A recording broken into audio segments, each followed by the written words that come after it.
Hey everyone, welcome back to Wild Speculations. I'm Daniel. I'm Scott. This week we talk about Campaign 2, Episode 53, Cornered. It was a good episode, I thought. Yeah. Before we jump into the episode, a couple of things. I wanted to ask you, I didn't ask you beforehand because I wanted to save it for here. Did you use the new overlay? Yes, Because you use a browser, I don't. Okay. So I couldn't use it, but I wanted to know your opinion on the new overlay with the D&D Beyond. So, I also watched the C Team. Okay. The C Team has been using the overlay for some time. Okay.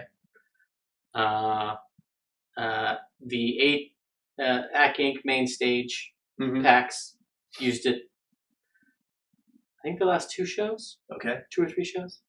And last week, it was on my mind, but I didn't put it in my notes, to mention that they were probably going to be using the D&D Beyond overlay. Yeah. And they did. So I was sort of kicking myself, because I was like, I was going to say that! Not that it's a big show thing or anything, but yeah, anything I can hang me out. But yes, the overlay is great. So in a lot of ways, watching it on Twitch now, you now have the same information that they used to have only on Alpha. Okay. Because Alpha used to have the bar, the health bar.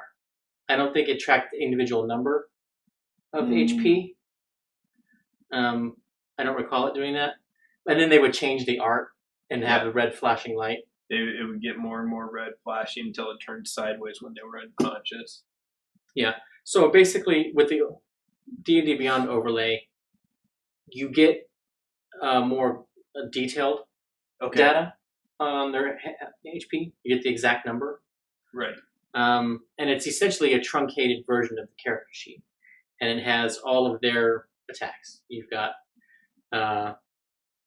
any basic melee attacks, their cantrips. I'm going to have to double check, because it seemed like some attack spells were there, but others weren't. Gotcha. But you don't get a look at what Caleb has prepared spell-wise. Okay. It doesn't show you that. Gotcha. It's just the list of their attacks. But it is kind of cool to have it there if you're wondering about something. To be able to just scroll over them and that's what I was thinking. But again, you watch primarily on your phone, right? On a tablet. Yeah. I don't have a computer at the moment. Mine's down. Yeah. Got to get a new one, but and you can't do that on the tablet. Yeah. So the other thing I wanted to mention was the Kickstarter. So that's already at 4.6 or 4.8 million in less than 24 hours. Matt tweeted, someone said, hey, because the last stretch goal was at 3 million. They didn't, because they did 1.5, 1, or they did 1.5, 2, 2.5, 3. And they haven't done a stretch goal since then. And someone tweeted at Matt that, hey, you need to do more stretch goals. And he's like, we're working on the logistics. We may be making it into a series because they've got that much funding, and they've already got it to 88 minutes. So it's already pretty much a feature-length animated movie. Yeah. If I had to guess,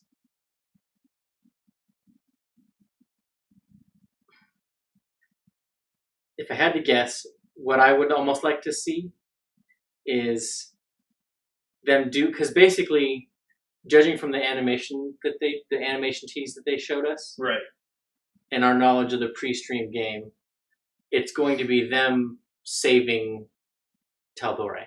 Yeah.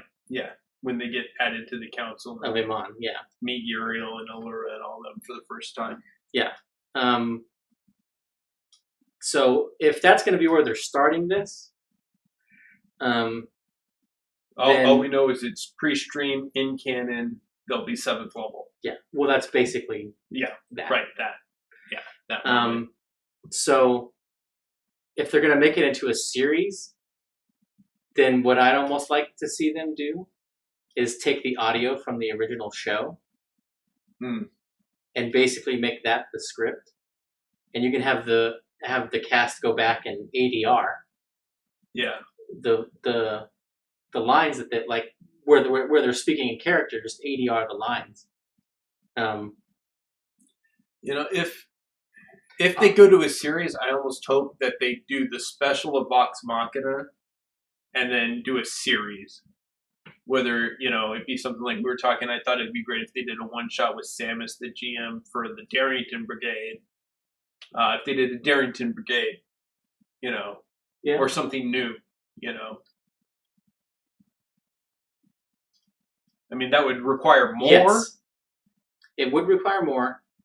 But I don't know.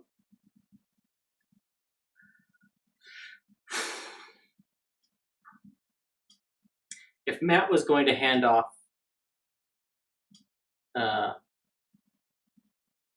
creative decision making on that sort of thing, then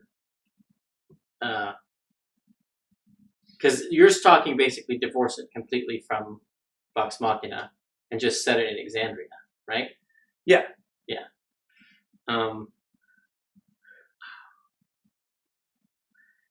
There are some benefits to that, and there are some negatives. Yeah. And I don't know if they added the writer for guild reasons. Probably. That was my assumption. But it sort of made, like, on thinking about it after the excitement sort of faded, I was like, I don't know how that's going to work. Yeah. I mean, they're all actors, of course, and they will say anything that's on the stand in front of them. And they know the characters. Yeah.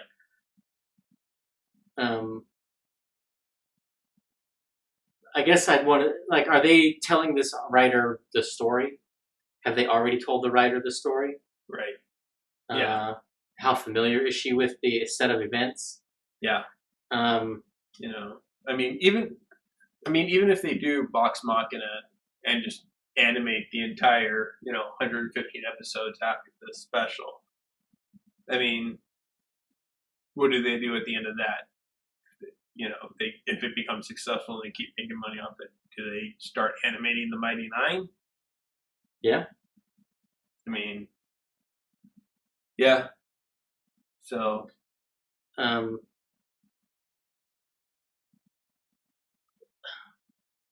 so much of this also depends on Wizards playing ball. True. Now, I imagine that they already had an agreement with Wizards for this special, for this Kickstarter. Yeah. Where, hey, we're going to do that. It's going to be this long if we reach this goal. If we reach this, it'll be this long. Yeah. But when you start talking series or ongoing series, that's why I said Matt said we're talking about making it a series. Yeah. Because it's already at 88 minutes from the original 22. Yeah. And I mean, there are a lot of people jonesing for a new D&D cartoon. Yeah. Well, to be honest, not as a critter, but just as a old person who's played D&D, I've been jonesing for a new D&D cartoon since the first one ended back in the 80s. I loved that show. And a lot of people did. I enjoyed it as well. I even still have the little book. It was just a little one, but it was the 3.5 animated series guide. It's got all the characters' stats, and it's got their magic items that they got statted out for 3.5. Nice. So yeah. The only thing I really want in a stretch goal is the Wild Mount campaign setting. I still want that. I think that will come, but not until the Mighty Nine are done. I think it'll come before the Mighty Nine are done, just like Exandria Taldori came before Vox Machina was done.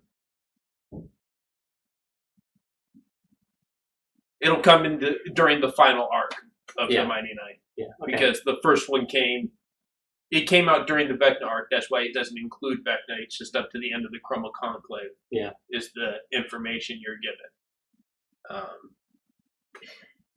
I think it'll be around the same time frame, right around the final arc. Yeah. Well, and they also probably decided not to include the Vecna arc because Vecna is, I think he's owned by Wizards. That's copyright stuff. So, Yeah. But it came during that time frame. Yeah. But I had pre-ordered my copy and I had it before the end of Talks Machnia. So okay, it was around 112, 113 when I got it. So it was right at the end. Okay. But it was right there, Yeah. I'm just waiting. I'm excited for it. You know how I am with like new things to play with, new things to try out and see how they work. Yeah. I always love trying the new classes, the new races. Yeah. So the episode begins. Yes. With another dream sequence. Yes. And well, the watch is concluding. And then the dream sequence. Mid watch. It was during second watch that he had the dream sequence because he took first watch. Yeah. If he hadn't taken first watch, it would happen right away. Yeah. And I believe it's 3 new words that Uk'otoa utters. We get the watching and we get the reward again. Yeah. But in between those two, we get return. We get watching, return, which is a new one.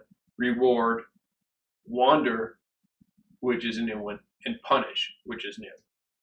And I like that Travis was like, it's like 2 new words, maybe 3. I'll have to rewatch the VOD. The gods of Twitter will remind you way before that. That was nice little humor. But I almost saw that dream sequence as a sentence. I'm watching you. If you return, there'll be rewards. If you keep wandering, there'll be punishment. Yeah. I mean... And what does that punishment look like? Does that look like what we had talked about a long time ago with Avantika becoming a Deathlock and coming after him? Are there other follows that would come after him? I think it's Avantika as a Deathlock. That's my money too. Or it depends on how allied the Luxon, Uk'otoa, and the other being, the worm, are. I have a feeling they're not. That's also my feeling. I think each one wants to be the one. Mm-hmm. And right now the Luxon is the one. Yeah. So a couple of things that hit me with this. One, and this is something I kind of thought about, kind of formed throughout the episode. But Ford got this pack through being saved from drowning. Not as also a creature who's drowned and come back. And now I know multi-classing is out of the question because of the 5 charisma. But does Uk'otoa reach out to her and promise her new body if she gets Ford to complete his task?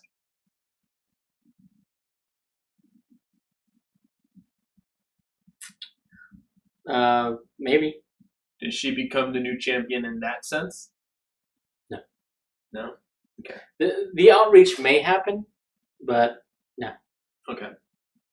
I think the Caleb Ford feud is going to remain strictly within the party. Okay. And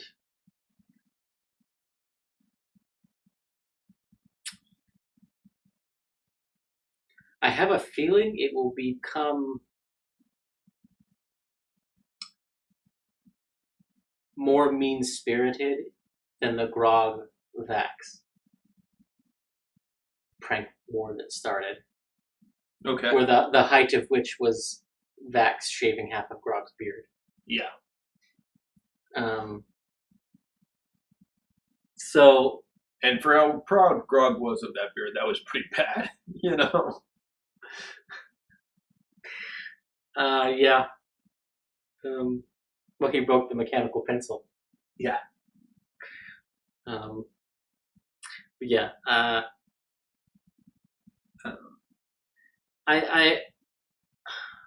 think it's going to be minions of Uk'otoa, and maybe in Jorhas. Okay. And the timing is also important. Mm-hmm. Because whilst in the Empire, he didn't have any of those dreams. It wasn't until he was in Jorhas. And it was the second night they spent there. So I think Jorhas being corrupted, those corrupted entities. And if we're right, that's where But he had dreams in the Empire originally. His original dreams were while they were in the Empire. Yes. Like, between the water and this dream, yes, he didn't have any in that short period they were in the Empire. But he had dreams in the Empire before. But they were more luring and less specific. Right. Once he was on the water, he was getting specific visions. Mm-hmm. Specifically where to go. Yeah. And stuff like that. Now that he's away, Uk'otoa might not have known exactly where he was. Okay. That's what I'm saying. See, I was seeing it as, like, Uk'otoa thought he was going, because that third place was on the land. Yeah. He's like, okay, he's headed out. Oh, wait, he's going off. Where's he going? Okay, I need to reel this guy back. Kind of thing is how I took it. Well, and in large part, like, we don't know how much knowledge Uk'otoa has of everything that's going on. Right. We don't know if he can only talk to him when he's dreaming, if he can see what he's doing, who he's talking to, what he's saying. Yeah. Because that could cause quicker reprisal, much quicker, because he's blatantly talked about defying this guy. Yeah. One thing I like is he wakes up, Caduceus is on watch. They're kind of talking, and he says, if this continues, if it's this far apart, I can deal with it. If it gets worse, I might have to find a counter agent. Which goes back to us when we were talking about him multi-classing, and you specifically when you said Paladin. Now again, Paladin couldn't be until 13th level. Because he's got an 11 strength and 11 wisdom. They're already 8th level. They've got to get to 12th, and he's got to bump up that strength to 13 to go Paladin. Yeah. It seems like it might be. I don't know if it'll drag on that far before he needs to make a decision, but I don't know what else he could really flip to outside of, mechanically changing patrons some way. Yeah. Because on average, it's about 8-ish, give or take an episode, that they level up. Episodes. Seems like sometimes 7, sometimes 9, but around that. Yeah. Just under 10 episodes up for a level. Yeah. That means we've got about 24 more episodes before he can 24 before he can take that stat increase, and then another 8 or so before he can multi-class. We're looking at 5 levels before he finds that. And the higher level, the longer it's going to take, really. I think the alternate patron might be the way that they go. That's what I'm thinking. Either an alternate patron, or let him stay that and become a divine soul sorcerer. Yeah. Because he can be a sorcerer as well. Really, his options are bard, sorcerer, alternate patron, or wizard with his stats. Yeah. Because his other big stat is con. Yeah. which isn't required for anything. Right.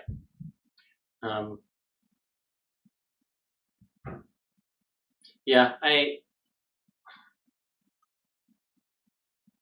that's an interesting question. Well, because he could do. I mean, I like the idea of Celestial Pact. Yeah, he could switch patrons, go Celestial Pact. But if he does that, or Matt breaks the internet and lets him multi-class Paladin without the 13th strength. Yeah, there's that. The thing about the Celestial is he would lose medium armor proficiency. He would lose martial weapon proficiency. Because those are given by Hexblade specific. Mm. So unless he found another Hexblade patron, which could be the Luxon if the Luxon is good, like we were talking, possibly, because it didn't give us the origin of the three. Didn't say they were all from Betrayer gods. Or the Raven Queen. Or the Raven Queen, who is in the Hexblade write-up the most common Hexblade patron, Boy, would that be a mind flip, probably for, probably most of them, but Liam specifically. Yeah. To have another version of a relationship with the Raven Queen. Yeah. Because Vax did the Paladin thing, and then on the Search for Grog, he played the cleric of the Raven Queen. So it would be interesting to see a warlock of the Raven Queen. Yeah. Yeah. And Caduceus is our Dream Whisperer. Yes. And at least before Not gets a hold of it. Well, even after, I love that when they're all talking about, and, Marisha trying to make the joke, says, "Did you have a wet dream?" And he's like, no. Well, yes, you did. There's a puddle right over there. Yeah. What do you mean? Distinction. Okay, fine. I had a wet dream. Yeah. I love the way that Taliesin does that with the most, innocuous. He was on fire this episode. He was. He was my MVP. Yeah, I think I have to give it to him for this episode as well. Beginning to end, he was on it. Although, again, Laura, on top of things, knew immediately, I think, what was going on. And she just wanted to get confirmation with, what is it, Madam Musk. Madam Musk. Yeah. 3 kobolds in a trench coat. Yeah. Also, I predict we will see Not fucking with Ford like that now. I think so. They seem to be back at odds. Last episode, and they both have illusions. They were both like, hey, and they are very similar. They're both uncomfortable in their own skin. They've both died by drowning and come back. Yeah. They have a lot of parallels that are, I'm pretty sure completely unintentional because they didn't talk to each other about their backstories. Yeah. And and that could be why, you butt heads with the person most like you. Yeah, but they're back at odds, starting with Ford being like, well, pretty much everyone here is a good leader except for you. Yeah. And I don't want to say we predicted this, but that conversation basically played out along the exact same lines that we've been talking about. Yeah. Since the campaign started and this whole thing started shaking out. And Caleb being totally uncomfortable and walking away was great. But then coming back and saying, and then I walk away again. And then you can see him, he's like, but I walked away again already. Yeah. I I don't think Hala is going to replace Bidet. No, I think that was a one episode thing. I don't think we'll see that return. I hope not. That was more of a bad pop culture reference than anything. And I say bad just because I don't use that word. I don't. Yeah. Too much of a fourth wall break where Bidet was in game. Yeah. And it was Grog messing up a greeting. Yes. So, but yeah. The gut-wrenchingest thing that happened, though, in the first part of the episode for me was when they did the flashback rewind to Jester sending to Yeza. Yeah. Would you have allowed that as a DM? Yes. Okay. But I would have checked with them first. Do you have the spell slots? Okay. And then I would have said, when the other players start giving her input for what she's gonna say, I would have put the kibosh on that. Yeah. Because the setup for the question that allowed the rewind was they didn't know what she asked. Yeah. So, like, to me, they didn't even know because they're like, when was the last time? Yeah. So I would have been like, no, you can't. No. What are you sending? Yeah. And I think I know what you're going to say was the gut-wrenching part because it was for me too. And it was the response to the second message. That very last line. Yeah. Are you still coming? Yeah. And no answer. Yeah. And also, like, and the lead into that though was not misses you. I don't know who that is, but thanks. He's going to be going crazy because since he's been captive, okay, he had this voice in his head now promising we're coming to save you. We're coming to save you. Where are you? Where are you? We have someone who loves you. Coming for you. Yeah. Well, and that's the thing, because right before this, before the How flashback, long before he starts thinking it's the Drow doing it to him? That's true, especially if they keep going off on these side quests. But here's the thing, okay? Right before that, before they ask, hey, when was the last time you talked to him? Because it was before Caleb brought up, hey, we should contact. Excuse me. Nott says, we've got 2.5 options. Yeah.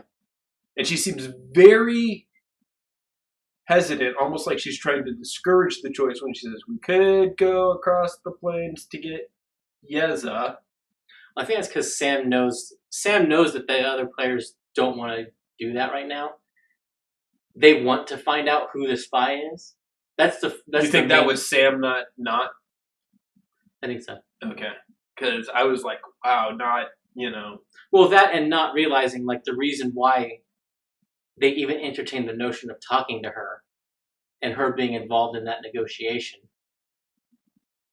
Like, she said it to them, the reasons why they should be doing this and maybe not running right away. I mean, there was the favor and stuff, but I don't know. I was like, she seems a little hesitant to go after her husband. I think that was more...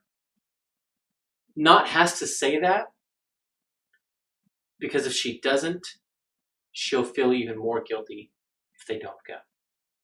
Yeah. She has to put that forward because that's the whole reason why they're here. That's, yeah, we sort of agreed to do these other things, but this is why we're here. And now we have the means to go. Yeah. So I think that's what that was about. You took it a lot better, more innocently than I did then. And we'll leave it at that.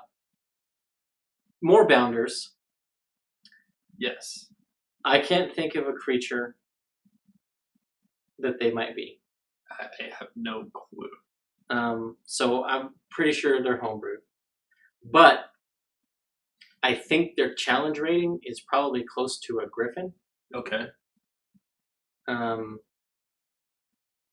I have little to base that on except for the narration of their behavior and sort of their size and what they can do. Right. And as a war beast. Because I think they seem to be more substantial than a war. So do you think they have a climb speed instead of a flight speed?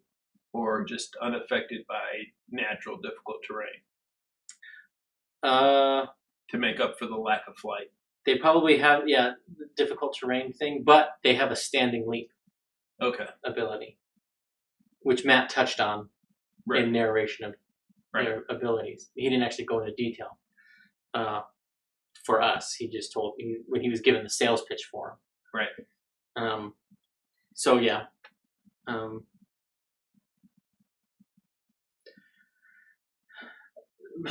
Madam Musk. Yes. Interesting. That was probably the most entertained I was in the episode. Okay. And where last episode I wasn't hugely affected by his portrayal of Zorth. Yes. Certainly not as much as the cast members were. Right. I enjoyed this portrayal much more. And on my rewatch and thinking about it, I think it's because there was a reveal involved. Okay. I don't know. I almost wish they hadn't gotten the reveal. It was much more... Draw it out a little bit. Draw it out a little bit. It was much more fun watching them squirm at the idea of this like grown old lady with these little tiny baby hands and the voice and the rocking in the wicker chair and you know, just especially Marisha and Travis just freaking out. Well, again, thinking they were walking into some kind of horror movie. And the largest part of that was because they didn't catch what Laura caught. Yeah. Which is Matt said, tiny clawed hands, tiny claw feet with scaly, reddish brown scaly skin. Yeah. Laura was the only one that caught that. Yeah. Nobody else did. I think Caduceus, Taliesin was too much in the mindset that I'm going to love whoever's in this place. Yeah. To really be affected. And he's close to death and isn't freaked out by it. Right. So. And Caleb was, he was, you know, because he kept saying grandmother. And he was going into just old, you know, Germanic, Zemnian folklore with, you know, this kind of creature. Yeah. Well, he sort of played into it, though. And he did. He was like, oh, my parents told me about this kind of thing. Grandmother. You know, he kept calling her grandmother. Yeah. Which is why I was like, oh, he's reaching into Germanic or... Well, and he's also playing into the fears of Ford and Bo. But I think that murder that she sent them to, that she told them about, was a red herring. Oh, definitely. Although what I loved about it was Liam. As soon as she said murdered his family, Liam freezes, leans back, starts, and just like frozen facial expression, blinks a couple of times. Bo and Nott did not pick up on the tie to it's someone that killed their family. He's someone that killed. The rest of the group didn't know that. Oh, yeah. But those two did. And then the thing is, you know, they were talking about him being possessed by a demon maybe or influenced. And Caleb still calls him the murderer because in Caleb's mind, there's still a part of you that wanted to do that. Because he thinks there's a part of him that is evil and shit because he did that because he must have wanted to do that. Yeah. And he was transposing that. Yeah. I don't think they're related other than that, you know? But it's kind of parallel. Yeah. Someone who, not fully under their own control, killed their family And that's why he's not calling him a victim, though. He's calling him the murderer. Yeah. And it's a self-reflection thing. Yeah, I think it's a dead end that's going to lead them nowhere on this demon hunting thing. Yeah. I think the real clue from her was the location of the tumor moss. Yeah. Yeah. Yeah, I think that's going to be where they're going to find stuff. Yep. But that goes into the Four Corners bar.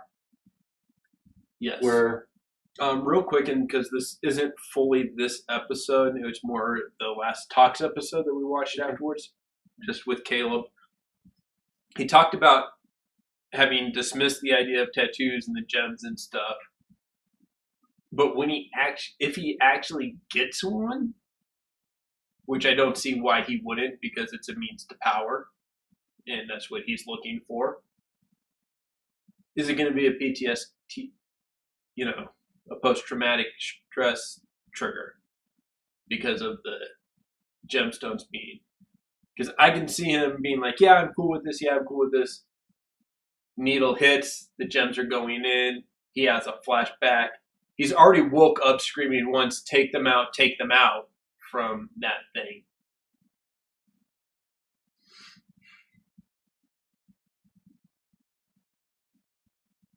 Possible. You know what I'm saying? I was remembering it wasn't that long ago that he had that dream. The reason I don't know if it's necessarily likely is because the last time Caleb nuked a bunch of people with a fireball, he didn't have them roll. Yeah. Yeah, but this is a different type of trigger. It's true. True. So, I mean, sometimes you can get used to one trigger, but a different trigger will still set you off. That's true. Anyway, I just wanted to mention that because it was brought up in talks and it got me thinking, and I thought of the dream and stuff, so I wanted to bring that up, fill that out there for people to watch for. Interesting. Speaking of Caleb, he calls, I think Bo's going to start a bar fight, so I lift up my hood and go away. And I was thinking the same thing. I was like, oh, there's gonna be a bar fight in here tonight. Yeah. Well, I gotta hand it to her though. Before she resorted to fighting, she did try diplomacy and flirting specifically. It seemed like. Yeah. Well, she didn't start out flirting. She just felt like everyone was flirting with her because she doesn't know how to take social cues. Why do you feel like everyone's flirting with me and insulting me at the same time? Yeah. Good. So Rest the Mad.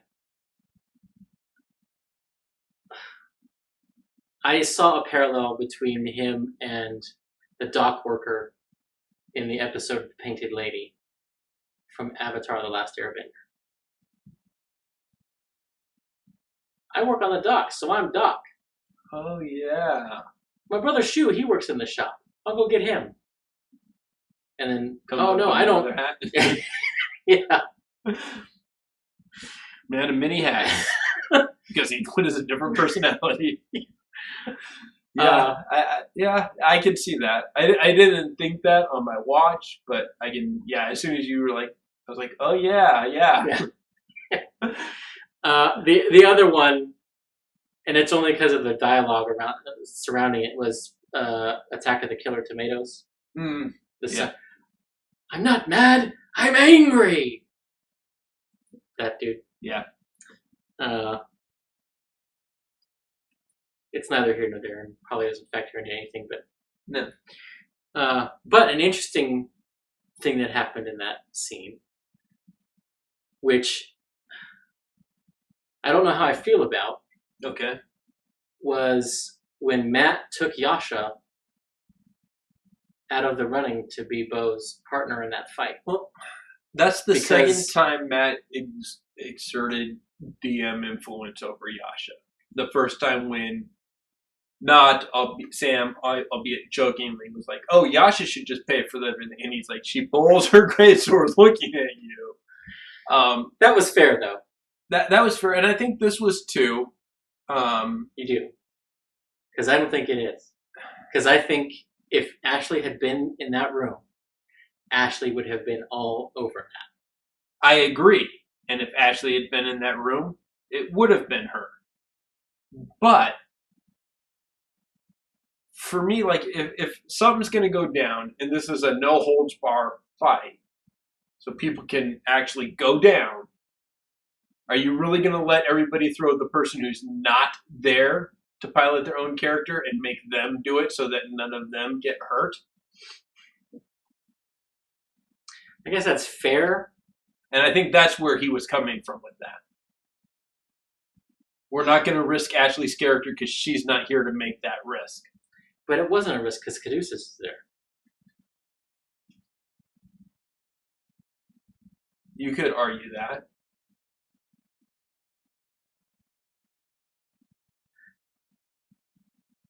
Like like for me, that scene was. Well, it was great and horrible. Ford backed out too. Yeah. And he would have been a better option. Yeah. Hugely better option. And on my, like, remembering that scene from the first time I watched it, I forgot that she propositioned him first. Yeah. To go into a ring. Yeah. And he turned it down there. And then didn't step up when Jester was like, hey, I'll do it. Yeah. And that might be part of it because he turned it down first, but was willing to take Yasha in. You know, so if you're not willing to risk your own character, you shouldn't risk someone else's character that you're just Jaegering. Fair. That's also fair. Now, I'm not saying it would have been bad because yes, Caduceus was there if they had put Yasha in. And I don't think Ashley would have had a problem with it. But I definitely see why and agree with Matt on why he, you know, I think they're valid points. I think it's a legitimate DM intervention. Yeah. I mean, everything you say is fair. And you're probably right. And Matt probably did the right thing from a gameplay perspective. But to me, Ashley as Yasha would have made the exact opposite choice. Right. And, like, to me, in some ways, that was more of a betrayal than Travis flirting with Bo as Yasha. To me. Just because, yeah, it's right up her alley. I mean, he did have legitimate concerns, which I'm assuming we will get the next time Ashley is on, as to why she might have been uncomfortable in that situation and not wanting to fight and bring attention to herself. Yeah, there could be something in that backstory that we don't barely know. touched as to why she wouldn't. So maybe there was a legitimate character reason for her to do that, but as it stands, as our knowledge is, I don't say that there was. Okay. So yeah, and I definitely see what you're saying, but you know that was the way that I took it, and so I was like, yeah, I'm okay with that decision. Yeah. And Jester jumps into another ass kicking. You have to give her props. I mean, she keeps stepping up, picking the fist fight with Bo in the Gentleman's Club. Now this Fighting one, the gnome on Dark Toe. Now this, you know, and that's the thing. Everyone always expects Bo to do the bar fights. It's usually but it's Jester. Yeah, that's true. Bo's been in 2 of the 3. Jester's been in 3 of the 3. I'm just putting that out there. Yeah, that's true. That's true. And the first one that Bo was in was initiated by Jester. Yeah. It was actually the first one that Bo's initiated. Yeah.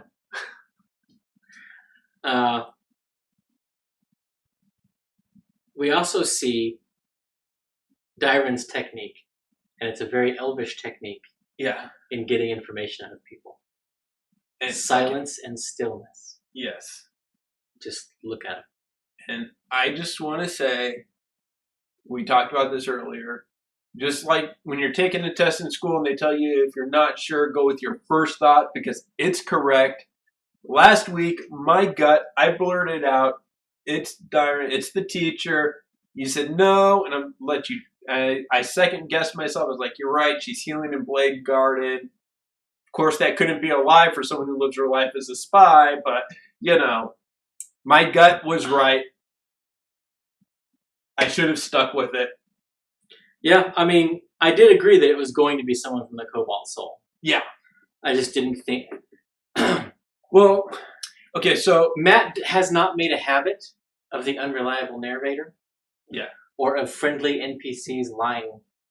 For me, my gut said 75% sure it was Dyron. I was like 80% sure it was a Cobalt Soul. There was a 20% long shot chance that it was going to be someone from Caleb's background. Yeah. So, but yeah, my gut was like, it's her. It's going to be her. Because back when she first left, she was like, yeah, I'm going on this, important mission. Kind of hyped it up like a spy assignment. And see, I just thought it was a scouting mission that she was going to work with. I totally felt like she was, hyping up the spy mission without telling people she's the spy because she's not Sterling Archer.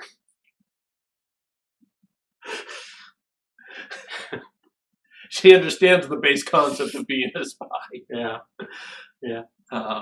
So my gut said it was her. My gut was right, and I let my brain talk myself out of it. Yeah. The other great thing about the bar scene was not being a thief, being a rogue. Yeah. And if only Sam had rolled better on that investigation check. Yeah. Because he picked her pocket and tried to see if anything was an illusion. And he rolled really bad. Because otherwise, he would have... It wasn't an illusion, though. It was Alter Self. You sure? Pretty sure Matt confirmed that it was Alter Self, and if she had gone down, it would have dropped, because that's concentration. Oh. Well, he wasn't making concentration checks for her, though. Yeah, he was. Every time she got hit, he rolled the die. He didn't say he was making a concentration check. I'll have to rewatch it. Shit. I didn't catch that. Okay. Yeah, but that was Alter Self, and he was making concentration checks. I didn't catch it on the first watch, but when I saw that tweet, he was responding, and he said it was Alter Self, and if she had gone down.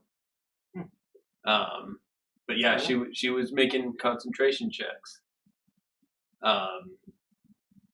But one thing about not, and we kind of went over not this option, but with her background, and given the fact that last campaign, mid-campaign, Sam started playing an Artificer, do you think Not will multi-class into the new Artificer with the Alchemist subclass?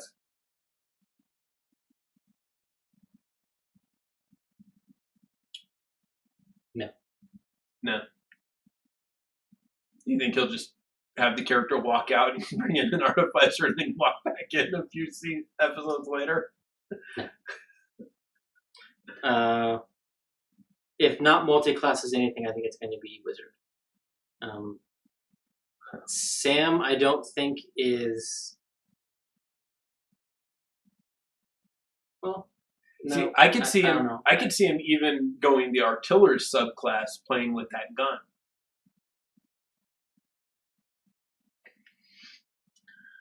If he wants to pursue the alchemy and that gun, he should, multi-class there. Yeah. I'm going to say it's between a 40 and 50% chance that he'll go into that class. Well, okay. I think it's higher than going into Wizard. At this point, I think he'll either stay Arcane Trickster or go to the new Artificer. Okay. We'll see. We'll see. Speaking of we'll see. Predictions for the upcoming episode. I think they discussed whether or not to just hide Dyra and fake her death, turn her in using feigned death, and then try to rescue her before it's too late. I was trying to find how they could feign her death, fake her death. Well, I mean, there are a host of different ways that they could potentially do it. Whether they have the means, like mechanically, there are a lot of ways in the game to do it. Right.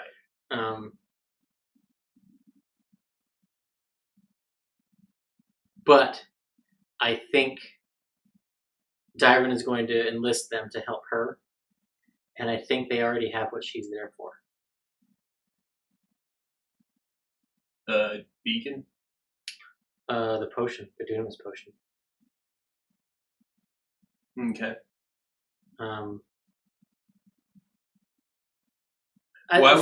Faking her death only happens if they go, well, look, you can help us make $5,000. Just give us your hand. Why would she be after the Dunamis potion when the Dunamis potion was in the Empire's hands well before she went out there? Well after she went out there. Because I think she's looking for whatever they are working on. Vis-a-vis the beacons. And I don't think the Cobalt Soul knows what they're doing, what the assembly is doing. Okay, I'll give you that one. So I think she's going to be like, look, I know they're working on something out here. It has to do with the beacons. They broke in to the tower to steal it, and it's missing. Because Dyron doesn't know they have the beacon. Right. So she could be here looking for that beacon. And she could be like, they're doing something. And they go, well, they're doing this. We're looking for the guy who made this for the Empire. And Dyron will go, excuse me? And then, so that gives them a reason to trade information and for Dyron to go back to the Empire. Right. But the beacon, they got that away by making the illusion that it, poofed out of existence or onto another plane back when they initially took the beacon. The wizards aren't going to believe that. So. The wizards know it can't do that. They've been studying it for hundreds of years.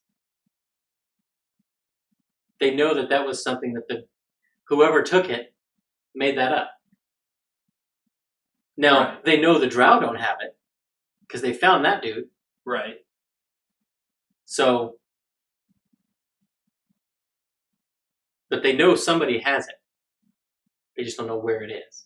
And you think they shared that information with the Cobalt Soul rather than sending their own agents?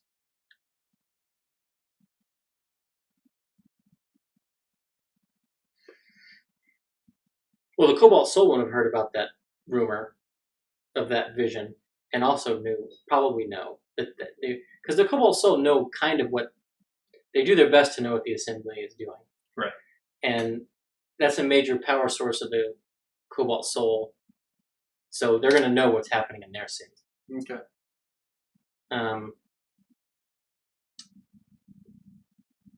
Whether or not they know what's happening in Zadash or the capital, Rexington, is another thing altogether. But they know what's going on in Zadash. Okay. And was it Dyron or another of the Cobalt Soul that sort of raised an eyebrow when Caleb mentioned what he was looking for? I think that was Dyron. So it will come into play. No, it wasn't Dyron. It was the librarian, wasn't it? It was the other one. Yeah. The one she asked about Dyron too. Yeah. So there are threads that Matt can pick up. Yeah. And weave them all together.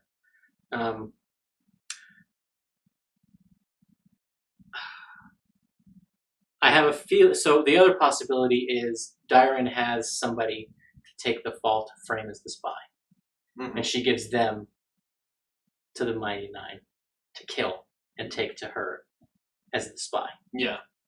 And then Dyron GTFOs to take the potion back and information that they've given them about Dunamis and the dodecahedron back to the Cobalt Soul, back to the Empire to try to figure something out. And maybe Dyron gives them some direction on getting Yeza out. Okay. Or hitching a ride along to get deeper into the Empire with them. Yeah. Yeah, I think whatever happens with Dyron takes place next episode. I think they go to get the Tumor Moss next episode. Yeah, probably. And I think that's where we're gonna get another clue for the demon. Correct. Corruption. So one of the things I wanted to mention, we're running short on time, but in light of the Kickstarter, that video that went out, the teaser video, we once again have an infernal influence over a leader that the group might rescue. Okay. And gain favor for it. Just like Uriel and Iman. So I sort of made the connection, is the City of Beasts like Iman? Okay. Fairly cosmopolitan. It's fairly civilized, which is contrary to what they've been told Xhorhas is all about. Right. So, just interesting parallels. And just like Matt didn't think about them being 8th level going into Underdark and facing Drow. To find a halfling. Yeah. He didn't think about that either. Maybe he didn't see this parallel as well. Yeah. But we have had, to Matt's credit though, he did lay the groundwork for this. Episode 4, when they met Shikasta. Yeah. And they were fighting the Gnolls. They serve Yanagu, a demon, who's about hunger. Who they also fought those demons, which I brought up, last time. So I have a feeling we're going to see. I didn't have time to dig through the Mordenkainen's Tome of Foes, right? To sort of preen what out of that. Right. But out of the monster manual, we have a Hezru who has a rotting stench about it, and it's about rot. The Glabrazu, who has innate spellcasting, which I think is sort of a big part of Xhorhas right now. Yeah. That we're seeing. And the Chasame, I think is how you say that. The fly-looking demon. Kasame, isn't it? Yeah. It might be that. I'm not sure. But it's like a fly. Yeah. And has a droning thing and confuses people. Well, the other thing is he touched on those themes again with the spoiling of the food, and even unintentionally for being hungry throughout the whole episode. Yeah. Constantly bringing up going to get food and stuff. Yeah. Probably unintentionally, but... Yeah, it's not like they write this. If you want to see what a written show looks like, where there's conspiring between the players and the DM, watch The Chain, Matt Colville's stream. Because the first, I think they're going into episode 5.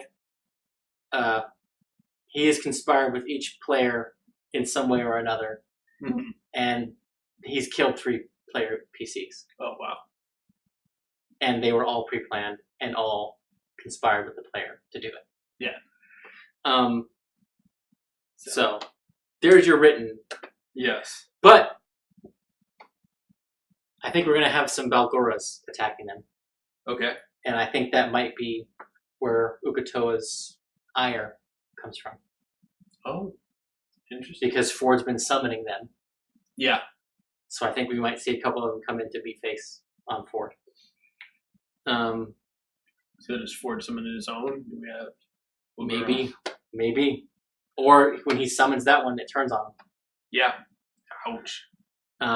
But the Minotaur, I think we're either going to have him fight that guy, or they're going to be saving him. just like they did with Tal'Dorei. I think they're going to be saving him. I think he's meant to be an ally in this area. I think so. Anyway, that's about it. We're going to go watch Sam and Matt on Talks tonight. Yep. See you next week, guys. I guess.